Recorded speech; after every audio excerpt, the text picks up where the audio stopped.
Guess what, Marc Sessler? I will guess.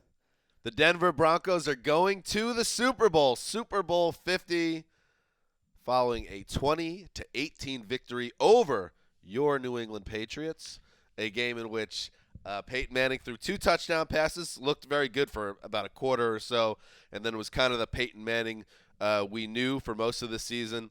The real surprise was Tom Brady and the Pats offense, wasn't it, which struggled mightily to get going, and by the time they finally did, it was too late. Yeah, I mean, I guess it's a surprise. It's the way that a lot of Broncos fans who spent the week sticking up for their team when everyone in around the NFL no one picked the Broncos. Right. Everyone picked the Patriots. I think people thought after what we saw them do against a good pass rush in Kansas City last week that they'd come out and duplicate that again with some sort of quick passing strategy, maybe throw the ball 1,000 times again. Well, it didn't work this time. Tom Brady hit 20 times. That's more than any quarterback in any game all season. Whoa. And the tone was set from the very beginning. I mean, it was one guy after the next. It started with Derek Wolfe.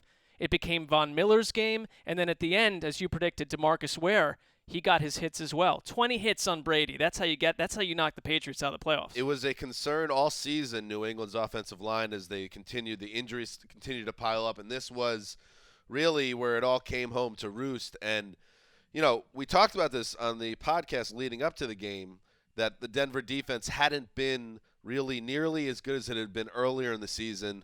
And then the Patriots, which looked very vulnerable on offense for much of December, but now they got healthy and they looked like themselves against the Chiefs. So that's why this was a surprise, and I think that's why we all picked the Patriots. You expected the Patriots to be able to move the ball, get the ball out quickly, Brady behind center, not take a lot of hits. Obviously, KC had no luck getting to Brady. But Denver's offense once again showed how they're kind of a special unit. One of the best defenses probably in the last 5 years by pound. I can't believe that number. The most hits any quarterback's taken. Yeah, I mean, Wow. you want to look at the next biggest figure I'd say in this game is that last week we saw New England aggressively convert third downs, 2 of 15 on third downs today. And I think that early interception, Von Miller picked off Brady to set up Denver's second score to go up 14-6 at that point.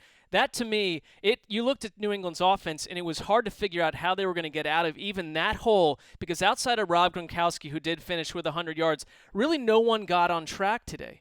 They did an excellent job with the secondary disguising. Edelman?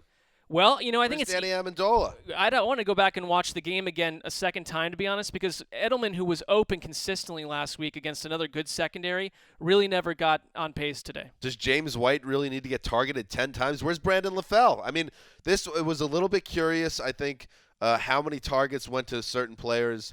And, in a season where they changed the extra point from the chip shot to a 33-yarder. Steven Gostkowski, who has never missed a kick since New Year's Eve 2006 on a PAT, misses one, and it ends up being the difference because and we're going to get to Peyton Manning in a little bit, but Denver, after getting those early touchdowns, did nothing on offense in the second half, had 3 straight possessions in the fourth quarter where they really just needed a first down to really put New England in a desperate spot. They failed and went 3 and out, 3 and out, 3 and out.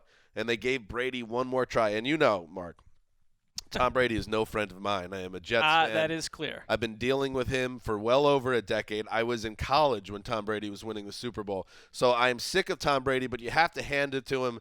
His ability, with the help of Rob Gronkowski, of course, to get into the end zone to make it 2018.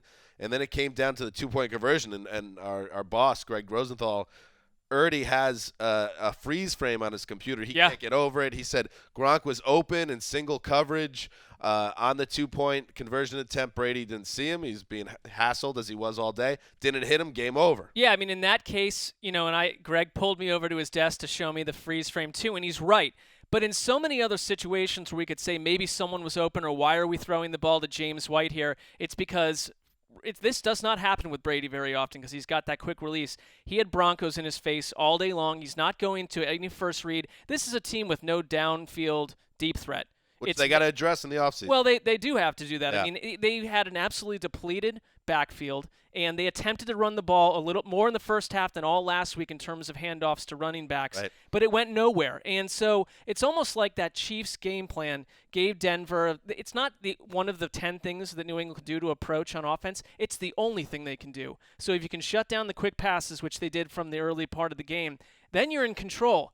And, I mean, you want to look Son ahead. of bum, Wade Phillips. He's done well. He's certainly coordinator of the year candidate, if not one of 2 or 3 tops. But he's done an absolutely magnificent job with his defense. Before we go, we should talk about a little bit about Peyton Manning here because he did those 2 touchdown drives early, no interceptions for the second straight week. I can almost guarantee you that never happened during the regular season when he led the league in picks despite starting only 9 games. And he's just a bit player on this team. But when you look at the end of the day, for a guy that was lost, he was in the NFL abyss, to come all the way back and now be playing in the Super Bowl, whether he can still play or not. He can't really play, but it's a nice comeback story for Manning. And if this is the end, he has a chance to go the Elway route, which who would have predicted that? It's pretty cool. You got to. Well, the only person that predicted it was with their wallet was John Elway, who that's why they brought him here. I think 8 weeks ago, no one ever would have thought this is the season that might happen. It seemed like Manning was done, and instead, reversal of fortunes. It's Manning who's got 2 weeks to sit on this throne. It's not Brady. It's the Broncos, and they have a defense that can make it very interesting against the Cardinals or the Panthers. It will be very interesting to see. And finally, one last thing. Brendan, behind the glass, I asked to get a live audio feed from the New England region, maybe Gillette Stadium. Let's hear that. Oh, no.